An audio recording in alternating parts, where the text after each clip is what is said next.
So നമ്മുടെ question ഇങ്ങനെയാണ്. Following data refers to a single stage R134A refrigeration system. Condenser temperature 35 degrees Celsius, evaporator temperature minus 10 degrees Celsius. Then the volume flow rate of refrigerant is equal to 250 into 10 raised to minus 6 meter cube. Total volume of refrigerant ആണ് പറയുന്നത്. Then കണ്ടുപിടിക്കാൻ പറഞ്ഞിരിക്കുന്ന quantities refrigeration effect, work done, COP and performance index. ഇത്രയും quantities ആണ് കണ്ടുപിടിക്കാൻ പറഞ്ഞിരിക്കുന്നത്. Okay, നമ്മൾ ഈ പ്രോബ്ലം സോൾവ് ചെയ്യാൻ പോകുന്നത് pH ചാർട്ട് യൂസ് ചെയ്തിട്ടാണ്. അപ്പം ആദ്യമേ ഫസ്റ്റ് ടാസ്ക് എന്ന് പറയുന്നത് കറക്റ്റ് ആയിട്ടുള്ള pH ചാർട്ട് ഐഡൻറ്റിഫൈ ചെയ്യുക എന്നുള്ളതാണ്. ഓരോ റെഫ്രിജറൻറ്റിൻ്റെ കേസിലും ഓരോ ചാർട്ടുകളായിരിക്കും. ചാർട്ടിൻ്റെ ഷേപ്പും വാല്യൂസും എല്ലാം ഡിഫറൻ്റ് ആയിരിക്കും. So we need to find the chart corresponding to R134A. Okay, നമ്മുടെ റെഫ്രിജറേഷൻ ഡേറ്റ ബുക്കിൽ നമുക്കിനി ഒരുപാട് സെറ്റ്സ് ഓഫ് ചാർട്ട്സ് അവൈലബിൾ ആയിരിക്കും. സോ ഇതിലെല്ലാം മുകളിലായിട്ട് ഈ ചാർട്ട് ഏതിൻ്റെയാണ് എന്നുള്ളത് റെഫർ ചെയ്തിട്ടുണ്ടാവും. ഫോർ എക്സാമ്പിൾ ഈ ഒരു ചാർട്ട് ഇപ്പം കാർബൺ ഡൈ ഓക്സൈഡ് CO2 അല്ലെങ്കിൽ റെഫ്രിജറൻറ്റ് 744ൻ്റെ കറസ്പോണ്ടിങ് ആയിട്ടുള്ള ചാർട്ടാണ്. ഈ ഒരു ചാർട്ടിൽ വരുന്ന സാച്ചുറേഷൻ കർവും ഷേപ്സും ആയിരിക്കില്ല നമ്മൾ വേറെ ഏതെങ്കിലും ഒരു ഡിഫറൻറ്റ് ചാർട്ട് എടുക്കുമ്പോഴത്തേക്കും. ഓക്കെ, ആദ്യം നമ്മൾ ചെയ്യേണ്ടത് കറക്റ്റ് ക്വസ്റ്റ്യനിൽ ചോദിച്ചിരിക്കുന്ന ചാർട്ട് ഏതാണ് ഐഡൻറ്റിഫൈ ചെയ്യുക. നമുക്ക് കോമൺ ആയിട്ട് ക്വസ്റ്റ്യനിൽ വരുന്ന കുറേ സെറ്റ് ഓഫ് ചാർട്ട് ഉണ്ട്, അതെല്ലാം നമ്മുടെ ഡേറ്റാ ബുക്കിൽ അവൈലബിൾ ആയിരിക്കും. ഇതിപ്പം R12ൻ്റെയാണ്. R12 വളരെ ഇമ്പോർട്ടൻ്റ് ആയിട്ടുള്ള ഒരു ചാർട്ട് തന്നെയാണ്. ദെൻ നമ്മുടെ ക്വസ്റ്റ്യനിൽ ഇപ്പം ചോദിച്ചിരിക്കുന്നത് we have the chart for R134A ആണ് നമുക്കിപ്പം ചോദിച്ചിരിക്കുന്ന ചാർട്ട് എന്ന് പറയുന്നത്. ഓക്കെ, സോ ഇതാണ് pH ചാർട്ട് ഫോർ R134A എന്ന് പറയുന്നത്. ഓക്കെ, നോക്കിക്കഴിഞ്ഞാൽ മനസ്സിലാവും ഈ ഒരു ചാർട്ടിൻ്റെ സാച്ചുറേഷൻ കർവും ലൈൻസും വരുന്ന മെത്തേഡിലായിരിക്കില്ല. ചിലപ്പോൾ നമ്മൾ ഡിഫറൻ്റ് ആയിട്ടുള്ള വേറെ ഏതെങ്കിലും ഒരു ചാർട്ട് എടുത്തു കഴിഞ്ഞാൽ ഇവിടുത്തെ സാച്ചുറേഷൻ കർവ് എന്ന് പറയുന്നത് വളരെ ക്ലോസ്ലി അറേഞ്ച് ചെയ്തേക്കുന്നതാണ്. ഇവിടെ വരുമ്പോൾ ഇത് വളരെ വൈഡായിട്ട് വരുന്നൊരു റേഞ്ചാണ്. ഓക്കെ, സോ അത് നമ്മൾ കറസ്പോണ്ടിങ് ആയിട്ടുള്ള ചാർട്ട് ഐഡൻറ്റിഫൈ ചെയ്യുക. ദെൻ പ്രോബ്ലം ചെയ്യുമ്പോഴത്തേക്കും ഈ ചാർട്ടിൽ ഇപ്പം ഒരുപാട് വാല്യൂസ് മാർക്ക് ചെയ്ത് ഭയങ്കര ഒരു കൺഫ്യൂസിങ് ആയിട്ടുള്ള സിറ്റുവേഷനാണ് നിൽക്കുന്നത്. അപ്പോൾ അതുകൊണ്ട് നമ്മുടെ പ്രോബ്ലം ചെയ്യുമ്പോഴത്തേക്ക് എളുപ്പത്തിന് വേണ്ടിയിട്ട് നമ്മൾ ഇതിൻ്റെ ഒരു സാമ്പിൾ ചാർട്ട് വരയ്ക്കണം. ഓക്കെ, സാമ്പിൾ ചാർട്ട് എന്ന് പറയുമ്പോഴത്തേക്കും ജസ്റ്റ് ഒരു pH ഡയത്തിനൊരു പ്ലോട്ട്, ദെൻ ഏകദേശം ഇതിൽ കാണുന്ന രീതിയിലുള്ള ഒരു സാച്ചുറേഷൻ കർവ്. അതിപ്പോൾ നിങ്ങൾക്ക് സാച്ചുറേഷൻ കർവ് ഐഡൻറ്റിഫൈ പറ്റുന്നുണ്ടാവും. ഈ ബ്രോഡ് ലൈനിൽ വരച്ച് വരുന്നതാണ് നമ്മുടെ സാച്ചുറേഷൻ കർവ് എന്ന് പറയുന്നത്. ഏതൊരു ചാർട്ട് എടുത്താലും ആദ്യം ഈ കർവ് പ്രോപ്പറായിട്ട് ഐഡൻറ്റിഫൈ ചെയ്യണം. ഓക്കെ, സോ ഞാൻ സാച്ചുറേഷൻ കർവിൻ്റെ ഒരു ഏകദേശമുള്ളൊരു ഷേപ്പ് ഇവിടെ മാർക്ക് ചെയ്തിട്ടുണ്ട്. ഓക്കെ, ഇനി നമ്മുടെ ക്വസ്റ്റ്യനിൽ പറഞ്ഞിരിക്കുന്ന ഓരോ ഡേറ്റാസ് ആയിട്ട് ഇതിനകത്ത് മാർക്ക് ചെയ്യാം. First one, the condenser temperature of 35 degree Celsius. Okay, so ഈ ചാർട്ട് എടുത്ത് വെച്ച് കഴിഞ്ഞാൽ നമ്മൾ നേരത്തെ പറഞ്ഞിരുന്നു pH ചാർട്ടിൽ സാച്ചുറേഷൻ കർവിനകത്ത് ടെമ്പറേച്ചർ ലൈൻസ് എന്ന് പറയുന്നത് ഹൊറിസോണ്ടൽ സ്ട്രെയിറ്റ് ലൈൻസ് ആണ്. എക്സ് ആക്സിന് പാരലൽ ആയിട്ടുള്ള സ്ട്രെയിറ്റ് ലൈൻസ് ആയിരിക്കും. സോ ഈ ചാർട്ടിൽ ഇപ്പോൾ നോക്കിക്കഴിഞ്ഞാൽ ഇവിടെ വാല്യൂസ് മാർക്ക് ചെയ്തേക്കുന്നത് 0 degree Celsius. Okay, 0 degree Celsius ഇവിടെ മാർക്ക് ചെയ്തിട്ടുണ്ട്. then ഇവിടെ 10, 20, 30, 40. ഓക്കെ, നമുക്കിപ്പോൾ വേണ്ടത് condenser temperature of 35 degree Celsius ആണ്. സോ ഈ 30 and 40 എന്ന് പറഞ്ഞതിന് ഇടയിലായിട്ട് വരുന്ന ഒരു മിഡിലൂടെ പോകുന്ന ഒരു ലൈനുണ്ട്. ഈ ലൈനായിരിക്കും നമ്മൾ ചൂസ് ചെയ്യുന്നത്. ക്ലിയർ? സോ ഇതാണ് 35 ഡിഗ്രി സെൽഷ്യസ് ടെമ്പറേച്ചറിൻ്റെ ലൈൻ എന്ന് പറയുന്നത്. ക്ലിയർ? നമ്മളത് ജസ്റ്റ് സാമ്പിൾ ഗ്രാഫിലും അതൊന്ന് മാർക്ക് ചെയ്യുക. 35 ഡിഗ്രി സെൽഷ്യസിന് കറസ്പോണ്ടിങ് ആയിട്ടുള്ള ടെമ്പറേച്ചർ ലൈനാണ് ഇവിടെ മാർക്ക് ചെയ്തേക്കുന്നത്. ഓക്കെ, ദെൻ അടുത്തത് V have the evaporator temperature of -10 degree Celsius. ഈ ചാർട്ടിൽ വീണ്ടും we have 0 degree Celsius and -10 degree Celsius. Okay, so -10 ലൈനാണ് ഞാൻ രണ്ടാമതായിട്ട് വരയ്ക്കുന്നത്. -10 ഡിഗ്രി സെൽഷ്യസ്. ഓക്കെ, ഞാനത് സോളിഡ് ലൈനായിട്ട് വരയ്ക്കുന്നില്ല, റീസൺ പിന്നീട് പറഞ്ഞുതരാം. ദെൻ ഈ ഒരു കേസിൽ ഇതിപ്പോൾ ഒരു ബേസിക് ക്വസ്റ്റൻ ആണ്. ഇതിനകത്തിപ്പം പ്രത്യേകിച്ച് പ്രഷർ ലോസുകളോ അല്ലെങ്കിൽ സൂപ്പർ ഹീറ്റിങ്ങോ സബ് കൂളിങ്ങോ എന്ന് പറയുന്ന യാതൊരു കണ്ടീഷൻസും പറഞ്ഞിട്ടില്ല. Just condenser temperature and evaporator temperatures മാത്രമാണ് മെൻഷൻ ചെയ്തേക്കുന്നത്. Okay, so we can assume the refrigerant enter the compressor in saturated vapour condition. അതായത് സാച്ചുറേഷൻ വേപ്പർ ലൈനിൽ ഇവോപ്പറേറ്റർ ടെമ്പറേച്ചർ മീറ്റ് ചെയ്യുന്ന ഈ പോയിൻ്റ് ആയിരിക്കും നമ്മുടെ കണ്ടീഷൻ നമ്പർ 1 എന്ന് പറയുന്നത്. ഓക്കെ, ഇവോപ്പറേറ്ററിൻ്റെ ഔട്ട്ലെറ്റിൽ നിന്ന് കംപ്രസറിലേക്ക് എൻ്റർ ചെയ്യുന്ന ഈ പോയിൻ്റാണ് കണ്ടീഷൻ നമ്പർ 1 നമ്മൾ മാർക്ക് ചെയ്തേക്കുന്നത്. ഓക്കെ, ഇവിടെ.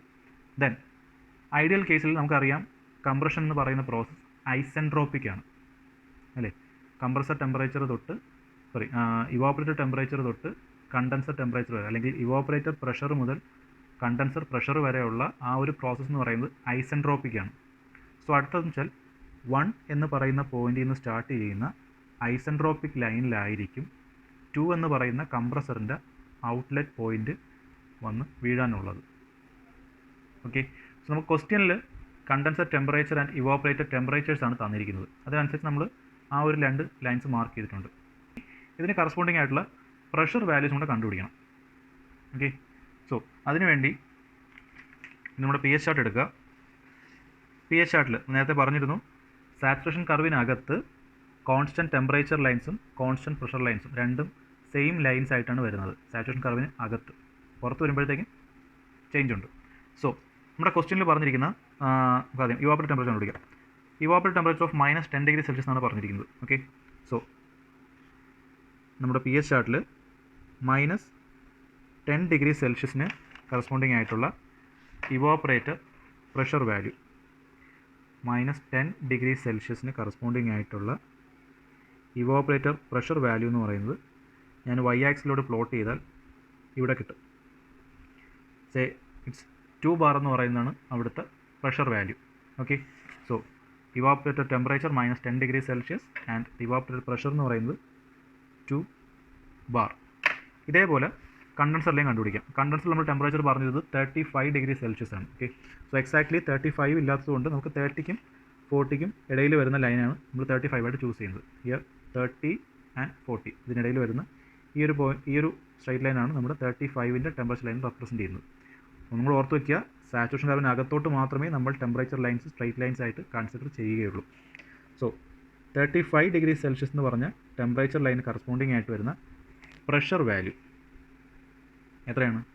We have 8 bar. ഓക്കെ, ഈ ഒരു വാല്യൂ. സോ ഇവിടെ നമുക്ക് കണ്ടൻസർ പ്രഷർ എന്ന് പറയുന്നത് 8 ബാർ ആണ് കിട്ടിയിട്ടുണ്ട്. സോ കംപ്രസറിൻ്റെ ഇൻലെറ്റ് കണ്ടീഷനാണ് 2 ബാർ ആൻഡ് ഔട്ട്ലെറ്റ് എന്ന് പറയുന്നത് 8 ബാർ. ഓക്കെ, സോ ഇവിടെ മാർക്ക് ചെയ്യാം, this 8 bar and this is 2 bar. Clear? അതായത് ഈ വരച്ചിരിക്കുന്ന സ്ട്രെയിറ്റ് ലൈൻ റെപ്രസെൻറ്റ് ചെയ്യുന്നത് കോൺസ്റ്റൻറ്റ് പ്രഷറിനെയാണ്. ഇഫ് ഞാൻ ഇവിടം തൊട്ട് പറഞ്ഞു കഴിഞ്ഞാൽ സാച്ചുറേഷൻ കർവിനകത്ത് മാത്രമേ അത് ടെമ്പറേച്ചറിനെയും റെപ്രസെൻറ്റ് ചെയ്യുകയുള്ളൂ. ക്ലിയർ?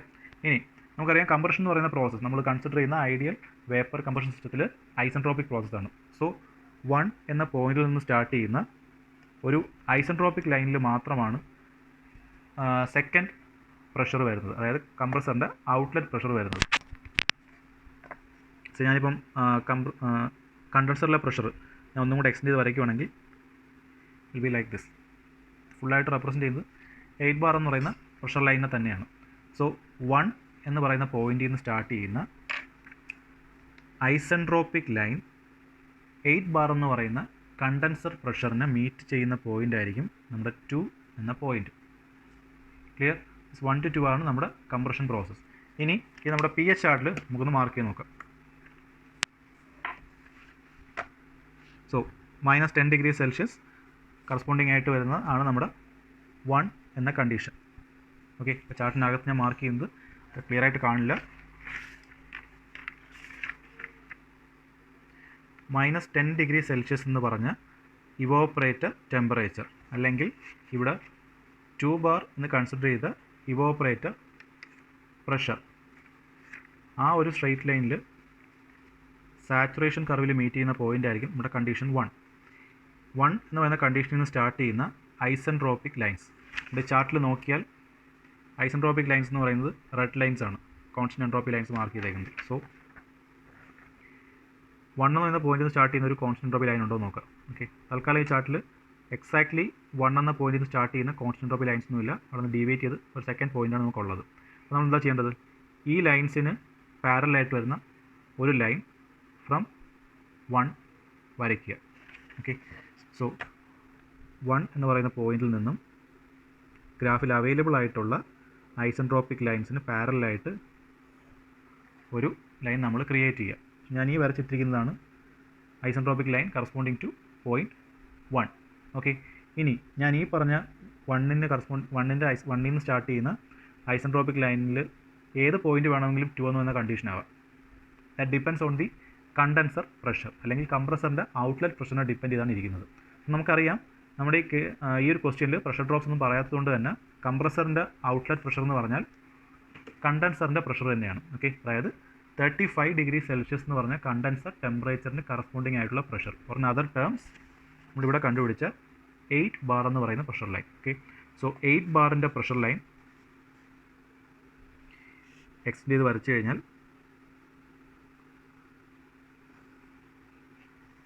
സാച്ചുറേഷൻ കർവിന് പുറത്തായിട്ട് നമുക്കൊരു പോയിന്റ് കിട്ടും, വെയർ 1ൽ നിന്ന് സ്റ്റാർട്ട് ചെയ്ത ഐസെൻട്രോപിക് ലൈനും കൂടെ മീറ്റ് ചെയ്യുന്നത്. ഓക്കെ, സോ 1ൽ നിന്ന് സ്റ്റാർട്ട് ചെയ്ത ഐസെൻട്രോപിക് ലൈനും 8 ബാർ പ്രഷറിന് കറസ്പോണ്ടിങ് ആയിട്ടുള്ള പ്രഷർ ലൈനും കൂടെ മീറ്റ് ചെയ്യുന്ന ഈ ഒരു പോയിൻ്റാണ് നമ്മുടെ കണ്ടീഷൻ നമ്പർ 2 എന്ന് പറയുന്നത്. Okay, so we got compressors inlet and outlet condition. ഇതിൻ്റെയൊക്കെ സിഗ്നിഫിക്കൻസ് എന്താണെന്ന് പറഞ്ഞു കഴിഞ്ഞാൽ എനിക്കിപ്പോൾ 2 എന്ന് പറഞ്ഞൊരു പോയിന്റ് കിട്ടിയില്ലേ, അതായത് കംപ്രസറിൻ്റെ ഔട്ട്ലെറ്റ് പ്രഷർ. ആ പോയിന്റിന് നേരെ താഴേക്ക് മാർക്ക് ചെയ്താൽ എനിക്ക് അവിടുത്തെ എൻതാൽപ്പി വാല്യൂ കിട്ടും, എച്ചിൻ്റെ. ഓക്കെ, സോ ഈ ഒരു പോയിന്റിന് കറസ്പോണ്ടിങ് ആയിട്ടുള്ള എൻതാൽപ്പി നമുക്ക് ചാർട്ടിൽ മാർക്ക് ചെയ്തിട്ടില്ല, പക്ഷെ നമുക്ക് കണ്ടുപിടിക്കാൻ പറ്റും. എങ്ങനെയാണ്? ഇതിന് അപ്പുറം ഇപ്പുറം 2 വാല്യൂസ് അവൈലബിൾ ആണ്. സോ അതിനുള്ള ഡിസ്റ്റൻസ് എത്രയാണെന്ന് മെഷർ ചെയ്യുക. ഹിയർ വി ഹാവ് 1 2 3 35 യൂണിറ്റ്സ് ആയിട്ടാണ് 600-ന് 650 കിടക്കുള്ള ഡിസ്റ്റൻസ് ഡിവൈഡ് ചെയ്തേക്കുന്നത്. അതിൽ ആദ്യത്തെ 10th യൂണിറ്റിലാണ് നമുക്ക് ആവശ്യമുള്ള H2 എന്നുള്ള പോയിന്റ് വരുന്നത്. ഓക്കെ, സോ H2 എന്ന് പറയുന്ന പോയിന്റിന് എൻതാൽപ്പി വാല്യൂ കിട്ടാനായിട്ട് എന്ത് ചെയ്യണം? 10 ഡിവൈഡഡ് ബൈ 35, നമ്മുടെ പോയിന്റ് എത്രയാണ് ഇൻറ്റു എത്രയാണ് ഇവിടെ വാല്യൂ ഉള്ളത്. ഓക്കെ, 10 ഇവിടെ നിന്നുള്ള ഡിസ്റ്റൻസ് ആണ് ഇൻറ്റു ഇതിനിടയിലുള്ള total distance 660 distance 50 units. Will get that as 14.28 എന്ന് വരും. ഓക്കെ, അതായത് ഈ ഒരു ഡിസ്റ്റൻസിൻ്റെ എൻതാൽപ്പി വാല്യൂ ആണ് 14.28, 14.3 എന്ന് വരും. ഓക്കെ, സോ 650 മൈനസ് 14.3, 650 മൈനസ് 14.28 എന്ന് എടുക്കുക. വിൽ ഗെറ്റ് 635.72 എന്നൊരു വാല്യൂ കിട്ടും. സോ അതാണ് 2 എന്ന് പറഞ്ഞ പോയിൻറ്റിൻ്റെ എൻതാൽപ്പി വാല്യൂ. ഇതേപോലെ നമ്മുടെ ഇനിഷ്യൽ പോയിൻറ്റ് 1 ആയിരുന്നു കംപ്രസറിൻ്റെ ഇൻലെറ്റ് കണ്ടീഷൻ. അവിടുത്തെ എൻതാൽപ്പി വാല്യൂ എടുക്കാനും അവിടെ നേരെ വെർട്ടിക്കലി ഡൗൺവേർഡ് എടുത്താൽ മതി. നമുക്കിപ്പം ഓൾമോസ്റ്റ് നിയർലി 600 എന്ന എക്സാക്ട് വാല്യൂ ആണ് കിട്ടുന്നത്. ഓക്കെ, സോ ആ കിട്ടുന്നത് നമ്മുടെ H1 വാല്യൂസ് ആണ്. ഇങ്ങനെ നമുക്ക് ഈ ചാർട്ടിൽ നിന്ന് കിട്ടുന്ന വാല്യൂസ് നമ്മൾ വരച്ചിരിക്കുന്ന pH ഡയഗ്രത്തിലോട്ട് നമുക്ക് മാറ്റി എഴുതാം. 2 എന്ന് പറഞ്ഞ പോയിന്റിന് കറസ്പോണ്ടിങ് ആയിട്ടുള്ള എൻതാൽപ്പി വാല്യൂ H2ൻ്റെ വാല്യൂ ആണ് നമുക്കിവിടെ 635.72 എന്ന് കിട്ടിയിരിക്കുന്നത്. 1 എന്ന് പറയുന്ന പോയിന്റ് കറസ്പോണ്ടിങ് ആയിട്ടുള്ള എൻതാൽപ്പി വാല്യൂ H1 ആണ്. വി ഹാവ് 600 kJ/kg എന്ന് കിട്ടിയേക്കുന്നത്. ഓക്കെ, സോ നമുക്കറിയാം വർക്ക് ഡൺ അല്ലെങ്കിൽ compressor work W = H2 minus H1 ആണ്. ഇതേ കാര്യം നമ്മൾ ടേബിൾസ് യൂസ് ചെയ്ത് ചെയ്യുകയാണെന്നുണ്ടെങ്കിൽ നമ്മൾ ഐസെൻട്രോപിക് പ്രോസസിൻ്റെ ഇക്വേഷൻസ് അപ്ലൈ ചെയ്യേണ്ടി വന്നത്. ഇതേപോലെ തന്നെ നമുക്കിനി അടുത്തത് 1 to 2 കംപ്രഷൻ പ്രോസസ്സ് കഴിഞ്ഞു. ദെൻ 2 to 3 എന്ന് പറയുന്നതാണ് നമ്മുടെ കണ്ടൻസേഷൻ പ്രോസസ്സ്. ഓക്കെ, സോ 3 എന്ന് പറയുന്ന പോയിന്റ് എവിടെ വരും? നമുക്കറിയാം ഐഡിയൽ വേപ്പർ കംപ്രഷൻ സിസ്റ്റത്തിൻ്റെ ഡയഗ്രം കൺസിഡർ ചെയ്താൽ 2 to 3 എന്ന് പറയുന്ന കണ്ടൻസേഷൻ പ്രോസസ്സ് കഴിയുമ്പോൾ കണ്ടൻസർ പ്രഷറിന് കറസ്പോണ്ടിങ് ആയിട്ടുള്ള സാച്ചുറേറ്റഡ് ലിക്വിഡ് കണ്ടീഷൻ കിട്ടും. അതായത് 8 ബാറിന് കറസ്പോണ്ടിങ് ആയിട്ടുള്ള സാച്ചുറേറ്റഡ് ലിക്വിഡ് ലൈനിലായിരിക്കും 3 എന്ന് പറയുന്ന പോയിന്റ് വന്ന് ഫോളോ ചെയ്യുന്നത്. ഇനി നമ്മുടെ ക്വസ്റ്റ്യനിൽ സബ് കൂളിംഗ് പറഞ്ഞിട്ടുണ്ടായിരുന്നുവെങ്കിൽ ഇവിടെ നിന്ന് ഇങ്ങോട്ട് ഡീവിയേറ്റ് ചെയ്തേനെ കറസ്പോണ്ടിങ് എത്ര ടെമ്പറേച്ചറാണോ സബ് കൂളിംഗ് ഉള്ളതെന്നുള്ളത്. ഈ ക്വസ്റ്റ്യനിൽ സബ് കൂളിംഗ് ഒന്നും പറയാത്തതുകൊണ്ട് ദിസ് വിൽ ബി 3 എന്ന് പറയുന്ന പോയിന്റ്. ദെൻ 3 എന്ന് പറയുന്ന പോയിന്റ് ഇട്ടുകഴിഞ്ഞാൽ നമുക്കറിയാം അടുത്ത എക്സ്പാൻഷൻ എന്ന് പറയുന്ന പ്രോസസ്സ് ഐസെൻതാൽപ്പിക്കാണ്, കോൺസ്റ്റൻറ്റ് എൻതാൽപ്പിയിലാണ്. സോ 3 എന്ന് പറയുന്ന പോയിന്റിൽ നിന്ന് നേരെ വെർട്ടിക്കലി ഡൗൺവേർഡ് ആയിരിക്കും നമ്മുടെ 4 എന്ന് പറയുന്ന പോയിന്റ് ലൊക്കേറ്റ് ചെയ്തേക്കുന്നത്. ഓക്കെ, 4 എന്ന് പറയുന്ന പോയിന്റ് ഒന്ന് മീറ്റ് ചെയ്യുന്ന എവിടെ ആയിരിക്കും? ഇവോപ്പറേറ്റർ ടെമ്പറേച്ചർ പ്രഷറിന് കറസ്പോണ്ടിങ് ആയിട്ടുള്ള പോയിന്റ്. സോ ഇതാണ് നമ്മുടെ ക്വസ്റ്റ്യനിൽ പറഞ്ഞേക്കുന്ന വേപ്പർ കമ്പഷൻ സിസ്റ്റം.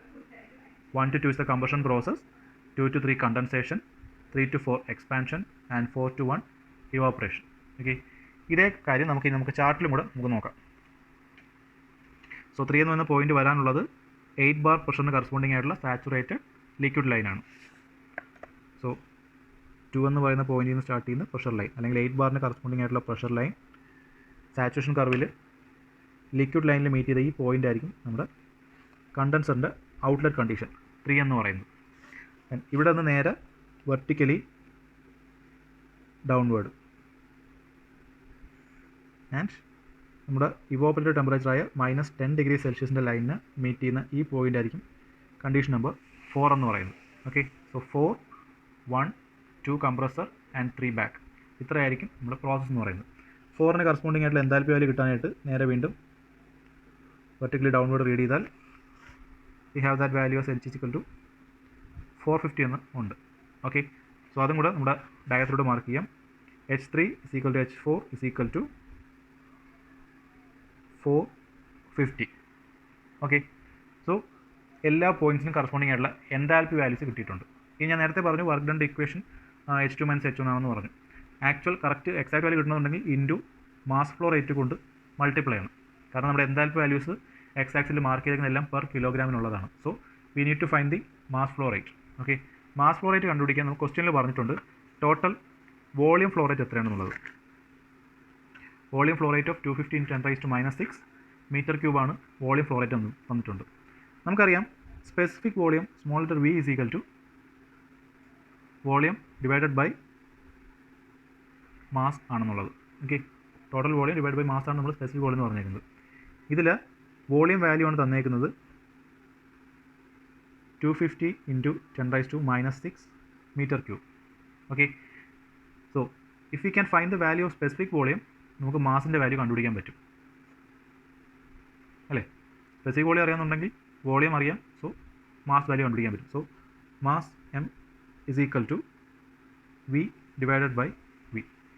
വിയുടെ വാല്യൂ നമുക്കറിയാം 250 × 10⁻⁶. Small letter v specific volume value നമുക്ക് ചാർട്ടിൽ നിന്ന് തന്നെ കണ്ടുപിടിക്കാൻ പറ്റും. കംപ്രസറിൻ്റെ ഇൻലെറ്റ് കണ്ടീഷൻ 1 എന്ന് പറഞ്ഞ പോയിൻറ്റിന് കറസ്പോണ്ടിങ് ആയിട്ടുള്ള സ്പെസിഫിക് വോളിയം വാല്യൂ ചാർട്ടിൽ നോക്കിക്കഴിഞ്ഞാൽ സ്പെസിഫിക് വോളിയം ലൈൻസ് മാർക്ക് ചെയ്തേക്കുന്നത് ഗ്രീൻ ലൈൻസിലാണ്. ഓക്കെ, സോ ഇതിലെ കൂടെ പാസ് ചെയ്യുന്ന specific volume line value is marked as 0.1 എന്നാണ് മാർക്ക് ചെയ്തേക്കുന്നത്. സോ സോൾവ് ചെയ്യുമ്പോൾ നമുക്ക് എന്ത് കിട്ടും? 250 × 10⁻⁶ divide by 0.1, that means 2500 × 10⁻⁶. Or in other terms നമുക്ക് പറയാം ദ വാല്യൂ ഈസ് 2.5 × 10⁻³ ആണെന്നുള്ളത്. -3 യൂണിറ്റ് എന്ത് വരും? മാസ് ഫ്ലോ റേറ്റ് ആണ്, കിലോഗ്രാം പെർ സെക്കൻഡ്സിലായിരിക്കും നമുക്ക് വാല്യൂ കിട്ടുന്നത്. കാരണം നമ്മുടെ ടോട്ടൽ വോളിയം വി തന്നേക്കുന്നത് മാസ് ഫ്ലോ റേറ്റ് ആയിട്ടാണ്, അതായത് മീറ്റർ ക്യൂബ് പെർ സെക്കൻഡ്സിലാണ്. സോ നമുക്ക് ഫൈനൽ ആൻസറും 2.5 × 10⁻³ കിലോഗ്രാം പെർ സെക്കൻഡ് എന്ന് കിട്ടും മാസിൻ്റെ value. So we got the value of mass. ഇനി നമുക്ക് ക്വസ്റ്റിനിൽ ചോദിക്കുന്ന ഓരോ ക്വാണ്ടിറ്റീസ് ആയിട്ട് കണ്ടുപിടിക്കാം. First one refrigeration effect. നമുക്കറിയാം റെഫ്രിജറേഷൻ എഫക്റ്റ് RE = 4 to 1 എന്ന പ്രോസസ്സാണ് ഇവോപ്പറേഷൻ അല്ലെങ്കിൽ ഹീറ്റ് അബ്സോർപ്ഷൻ റെപ്രസെൻറ്റ് ചെയ്യുന്നത്. സോ അതിനിടയിലുള്ള എൻതാൽപ്പി ഡിഫറൻസ് ആയിരിക്കും refrigeration effect. For other terms refrigeration effect RE = H1 - H4 × mass flow rate. Okay, we get as H1 600 - H4 450 into 2.5 × 10⁻⁻3. Solve ചെയ്യുമ്പോൾ നമുക്ക് എത്ര കിട്ടും? 600 - 450 150 എന്ന് വരും, ഇൻറ്റു 2.5 × 10⁻⁻6 sorry -3 ആണല്ലേ, 10⁻⁻3. We'll get the value as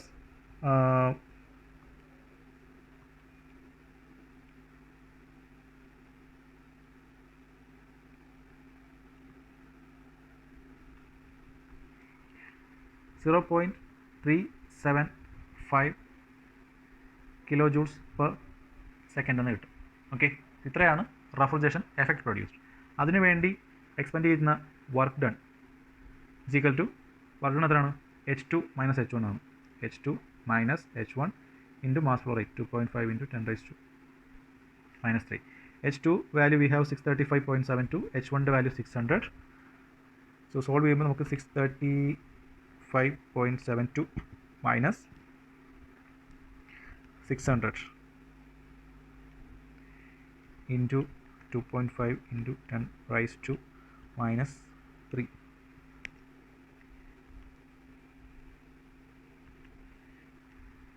0.0893 kilojoules per second എന്ന് കിട്ടി. Okay, so the refrigeration effect produced divided by അതിനുവേണ്ടി എക്സ്പെൻഡിച്ചർ ചെയ്ത വർക്കിൻ്റെ വാല്യൂ. സോ ഇത് രണ്ടും കിട്ടിക്കഴിഞ്ഞാൽ we can find the value of COP, refrigeration effect divided by work done. Refrigeration effect we have 0.375 and work done we have 0.0893. Okay,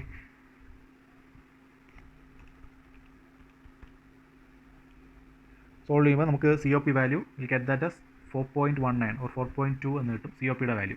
ഇനി ക്വസ്റ്റിനിൽ ചോദിച്ചേക്കുന്നത് performance index ആണ്. പെർഫോമൻസ് ഇൻഡെക്സ് എന്ന് പറഞ്ഞു കഴിഞ്ഞാൽ COP of the actual cycle, നമ്മുടെ പ്രോബ്ലത്തിൽ വന്നേക്കുന്ന cycle divided by COP of the equivalent Carnot cycle. Okay, so അത് നമുക്ക് ഇതിന് ഇക്വലൻ്റ് ആയിട്ടുള്ള കാർനോട്ട് സൈക്കിളിലെ COP കണ്ടുപിടിക്കാം.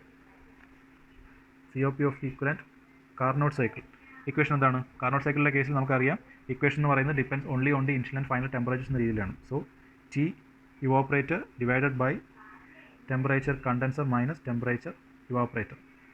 ഇതാണ് COP ഓഫ് ദി കാർനോട്ട് സൈക്കിളിൻ്റെ ഇക്വേഷൻ. നമുക്കറിയാം ഇവോപ്പറേറ്റ് ടെമ്പറേച്ചർ എന്ന് പറയുന്നത് -10 ഡിഗ്രി സെൽഷ്യസ് ആണ്. കെൽവിനിൽ കൺവേർട്ട് ചെയ്യുമ്പോഴത്തേക്കും വി വിൽ ഗെറ്റ് 263 കെൽവിൻ കിട്ടും. Divided by condenser temperature we have 35 degree Celsius and evaporate temperature -10 degree Celsius. ഞാനിപ്പോൾ കെൽവിനിൽ കൺവേർട്ട് ചെയ്തിട്ട് സബ്സ്ട്രാക്ട് ചെയ്താലും കിട്ടുന്നത് സെയിം വാല്യൂസ് ആയതുകൊണ്ട് ഡയറക്റ്റ് ആയിട്ട് എടുക്കാം. Condenser temperature minus evaporate temperature 35 - 10 subtraction ആയതുകൊണ്ട് ഞാൻ ആ കെൽവിനുള്ള കൺവേർഷൻ ചെയ്യേണ്ട ആവശ്യമില്ല, ഡയറക്റ്റ് എടുക്കാം. 35 - -10 we will get that as 45 degree Celsius. Solve ചെയ്യുമ്പോഴത്തേക്കും 263 divided by 45 will get the COP as 5.84 എന്ന് കിട്ടും. ഓക്കെ, നമ്മുടെ actual COP value was 4.2 and the equivalent Carnot cycle COP was 5.84 and performance index PI is equal to COP of the actual cycle divided by COP of equivalent Carnot cycle എന്നാണ്. That means actual cycle 4.2 divided by Carnot cycle അത് 5.84. Solve ചെയ്യുമ്പോഴത്തേക്കും will get 0.71 എന്ന് കിട്ടും. Okay, if നമ്മൾ ഈ same problem തന്നെ table use ചെയ്ത് ചെയ്തിരുന്നെങ്കിൽ വാല്യൂസിൽ ചില ഡിഫറൻസുകൾ വരും. പിന്നെ കാരണം എന്ന് പറഞ്ഞു കഴിഞ്ഞാൽ നമ്മൾ ചാർട്ട് യൂസ് ചെയ്ത് റീഡ് ചെയ്യുമ്പോഴത്തേക്കും ഈ വാല്യൂസ് എടുക്കുന്നതിനകത്ത് ചില മിസ്റ്റേക്സ് വരും. നമ്മൾ അസ്യൂം ചെയ്യുന്നതനുസരിച്ചുള്ള ചെറിയ മിസ്റ്റേക്കുകൾ വരാൻ ചാൻസ് ഉണ്ട്. ടേബിൾസ് യൂസ് ചെയ്യുമ്പോഴത്തേക്കും നമുക്ക് എക്സാക്ട് വാല്യൂസ് ആയിരിക്കും കിട്ടുന്നത്. പക്ഷേ കമ്പാരിറ്റീവ്ലി ചാർട്ട് യൂസ് ചെയ്ത് സോൾവ് ചെയ്യുന്നതാണ് ഏറ്റവും എളുപ്പമുള്ള മെത്തേഡ്. ഓക്കെ.